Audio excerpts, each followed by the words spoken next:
I am talking today about a subject that I am very interested in. I've been wanting to know these things for a long time, and I believe I'm going to get the true answer today. I'm talking to my guest, Stephen Dong, a former Grand Master of the Mason in California. I'm glad you came. Thanks. The name of our show is The Fallen State. Do you believe human beings are in a fallen state? Don't we have free will? No. I think we do. You think we have free will? We can choose to be good, we can choose to be bad, we can choose to be part of the group, we can choose to be in harmony with creation, and we can choose otherwise. So we are in a fallen state. Are you saying that we can choose not to be in it? I believe so. And what is a fallen state? I think anything that distorts your relationship with the Creator or the creation. Amazing. And so you believe we have a free will? I do. Have you ever done negative or bad things to yourself? Of course. And did you want to do them? Wanting to do them, or not being able to control doing them. Did you want to do bad things to yourself, to hurt yourself? I don't know that we affirmatively choose to do that. Sometimes the circumstances lead us to make bad choices. But the bad things that you have done to yourself over time, did you want to do those things? Did I want to do bad things to me? I suppose every choice we make can have a bad or a good consequence to it. And so did you want to do bad things to yourself over the years? I'm not sure that I would have framed a question like that when I did that. And so what's the answer to it? What do you mean? Did you what's the want answer? to do bad things to yourself? I don't think we ever want to do bad things to ourselves. How about you? Did you want to do bad things to yourself at the time?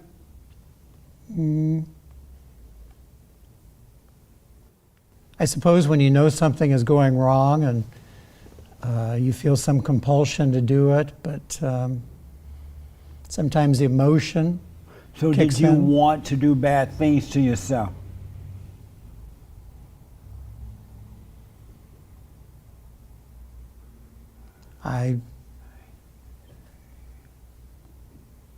I don't know that I ever framed a question like that.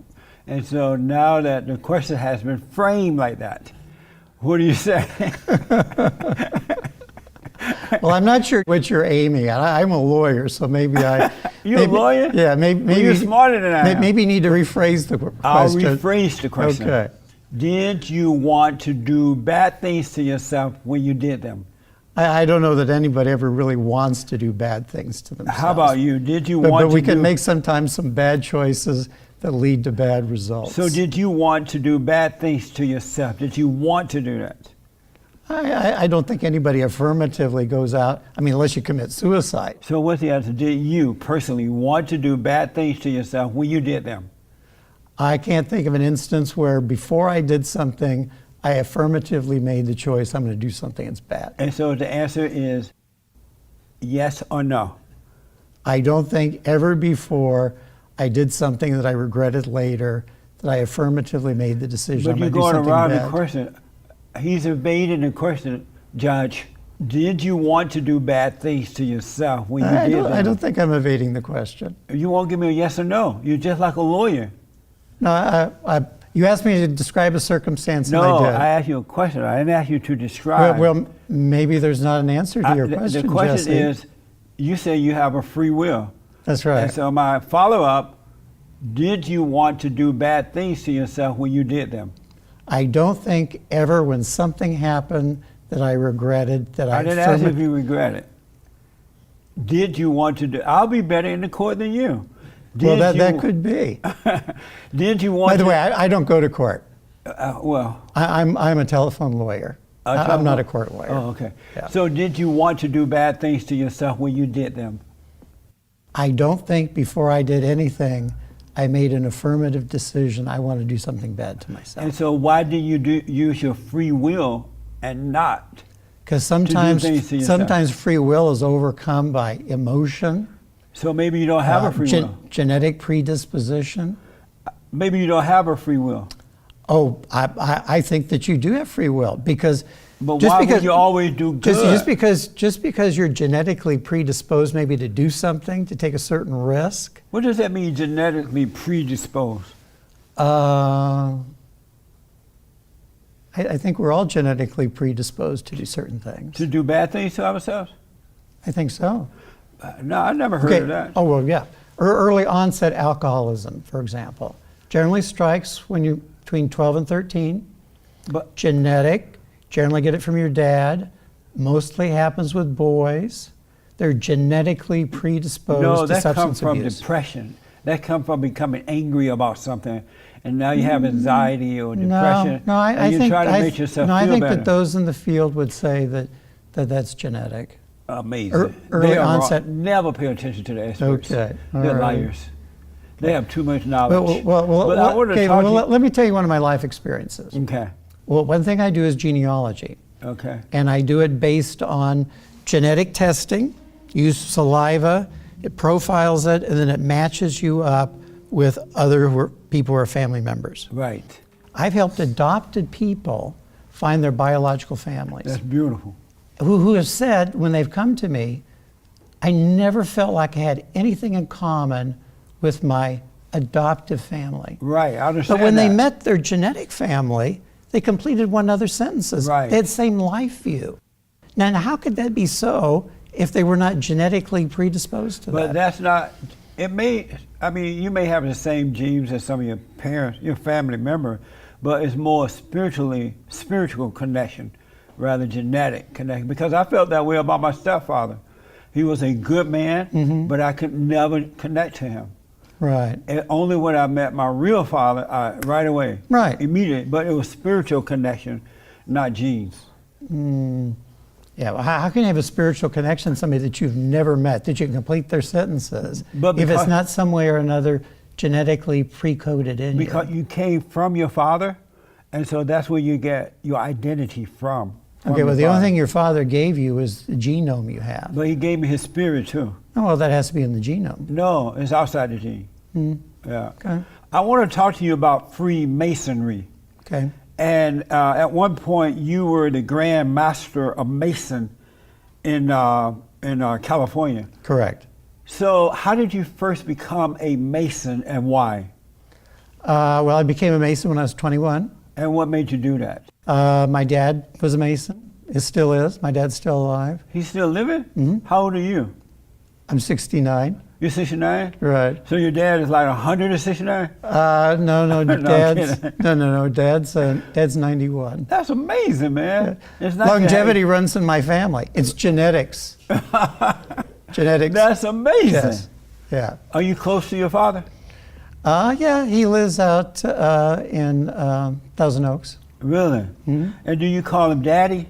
I call him Dad. Wow, that's amazing. And so we look alike. Oh, you look alike? Right. That's good. Yeah. I love reassuring. Like yeah, sure is. Reassuring. And nothing like looking like your father. Right. And before becoming a Mason, because your father was one, you already knew what they stood for and what they were about. Absolutely. Our family friends were Masons. My grandfathers were Masons. I trace my Masonic ancestry back, as far as I know, to a fourth great grandfather who was a Mason. Really? I also read the Masons of your group is self-improvement. I'm sorry, the mission of your group is self-improvement. Right. What does that mean, self-improvement? How do you do that? Make yourself a better person. How do you do that? Well, first of all, the Masonic concept is that we're supposed to learn how the world works and what our role is in improving it. And before we can work to improve the world, we need to start with me, improving me. And Freemasonry works based on symbolism that we borrowed from the stonemasons guilds of the Middle Ages. And through those symbols, we get a better understanding of what our obligations are to one another. So did you have to do self-improvement when you became a Mason? That's just the natural part of the process of being a Mason. And so what was wrong with you prior to becoming a Mason that you had to improve upon? Well, I wouldn't say things were wrong. It's how I could be better. And how did you become better? What did you become better?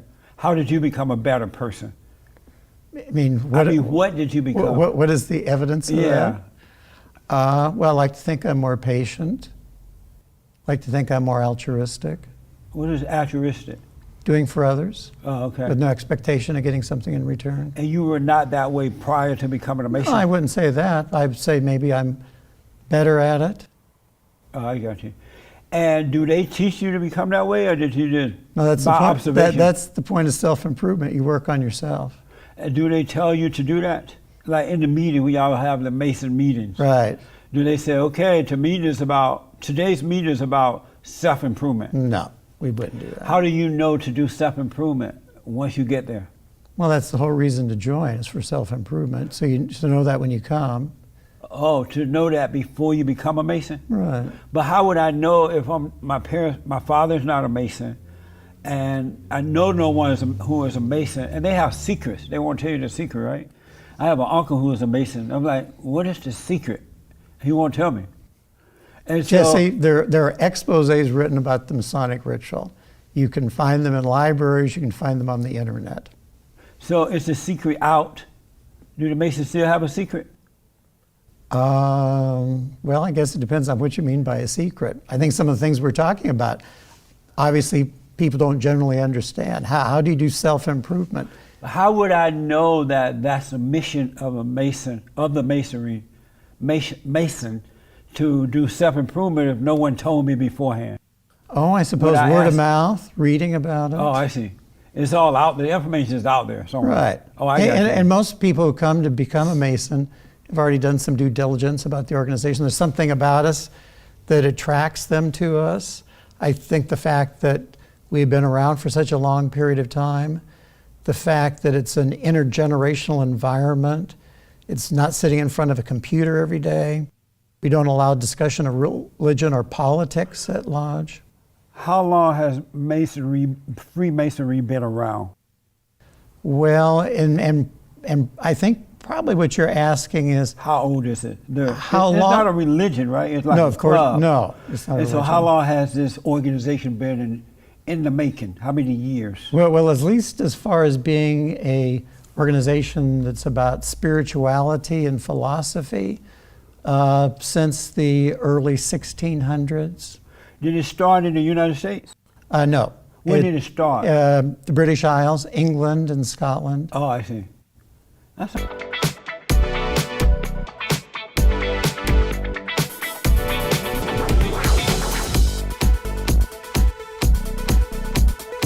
Can you be a Freemason if you believe in God? Well, you need to believe in a supreme being and a future existence to be a member of my lodge. So is God the supreme being that you need to believe in? If that's how you choose to understand it, yes. Because some people believe in Satan as the supreme being. Can they be a Mason, a Freemason? Well, you have to believe. You need to believe in a supreme being that's for good. So I'd assume that when you talk about Satan, you're talking about something that's for bad. Right. Yeah. No. Do you, when you join the organization, do they ask if you believe in God or Satan? No. They ask if you have a belief in a supreme being and a future existence. And what is a supreme being? It's a term of art that arose during the Enlightenment. You may know from history that during the period of the Enlightenment, there was a great deal of religious disruption in Europe, and people of the Enlightenment tried to find a way to transcend the sectarian disputes that then were raging through Europe between the Catholics and the Protestants. And one way to do that was to phrase God as the supreme being. And it's not being in that it's a thing like a bearded guy sitting on a Cornelian throne with wheels of fire. It's a being and assumption of functionality. Not a thing, but a concept, what it does. I got you. And is it possible to improve your life without a belief in God as a Mason? Well, but part of being a Mason is, as I said earlier, is understanding how the world works and how I can make it better. And it's all premised that there is some underlying harmony in the universe. that it's our obligation to be part of. I mean, probably the most fundamental symbol of Freemasonry is geometry. Geometry measures how the planets move in their orbits. It's something that Pythagoras observed in his school of philosophy. The music or harmony of the spheres, as his school referred to it.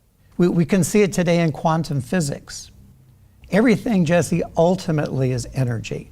The things that look like they're material are really energy on a quantum level, interacting in a fashion that makes it look like it's material. And on a quantum level, that energy interacts in a fashion that obeys certain rules, that if scientists try to get it to disobey those rules, it will bounce back again. It's exactly what Pythagoras observed in the harmony or music of the spheres. Candidly, I see the Supreme Being in that energy and how it behaves. And that it's my obligation as a human being to be in harmony with that energy. I have a good friend who speaks the same way, and he's black. Okay. Now I got to ask him if he's a Mason or not. Okay. Because he sounds just like that. Okay, well, the Masons don't have a monopoly on seeing God in this fashion. In your private do you call him God or Supreme Being at all times? I don't even address the divine by calling the divine by name. So how do you address him? Well, I start by prayer. I address God through prayer. And how do you pray? Well, the weekly opportunities when I go to church. I come to church, I kneel, I clear my thoughts, I reflect on things I wish I hadn't done. And sort of get inspiration to be better. And when you're alone at home, do you do it the same way? That's how you pray as well? Oftentimes I actually do it more in the car, because that gives me an opportunity to, because the whole point of prayer is to sublimate your own feelings, become a vessel. Right. Empty yourself of everything else. Amazing. I read that you can't discuss politics or religion at your events. Is that true? Right. That is correct. And why can't you discuss politics or religion? Because Freemasonry's membership transcends politics, transcends religion. My lodge in Santa Monica, we have Christians, we have Jews, we have Muslims who belong to our lodge. How long have you had that?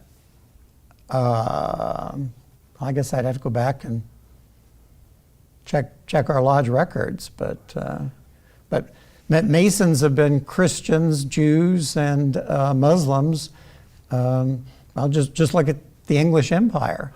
As England went through and colonized and brought its culture to its colonies, Freemasonry came with it. But how is it possible to get along with the Muslims in the same organization when they hate the Christians and Jews? They think that you're infidels. Not the Muslims that belong to my lodge. Oh, really? So when you're praying, do you keep one eye open? Of course not. Make sure they don't do an Allahu Akbar on you. Of course not. You trust them? I trust Brother Mason, yes. Really? Yeah. And women are not part of the Mason, right? No, that's not true either. There are women who are Masons. In Santa Monica, for example, where my lodge is, I belong to 2 lodges in Santa Monica. One of my lodges, there's another lodge that meets in our building that has both men and women who are members. In my other lodge in Santa Monica, their building has a lodge that has only women who are members. When did women become members of the Freemasonry? Well, you can trace women's involvement in Freemasonry to probably the latter part of the 1700s. Why did they let them in? Women always want to get involved in men's stuff, huh? In fact, they don't want us to have anything to us. But Mozart's Magic Flute, the opera, is about the hero deciding he wants to be a Mason. And the first act of the opera is about the due diligence he goes through in deciding to become a Mason. The second act of the opera is actually a thinly disguised initiation of him into Freemasonry. And the woman, the heroine of the opera, she is also going through the same process. That's amazing. And that opera was written in 1791 by Mozart for his Masonic brethren and the women who were part of the Masonic adoptive rite. Are you disappointed they let the women in? Of course not. But that's when all the confusion came. Because women were involved in things? Right. I don't think my mom would agree, or my grandmothers would agree to that. Are they Masons? They were very strong-willed women. Oh, see that's why you don't want them in there. Well, actually, my lodge is only men. Oh, good. Right. Keep it that way. Okay. Have they tried to get in yet? To our lodge? Uh-huh. No, because our lodge is only men.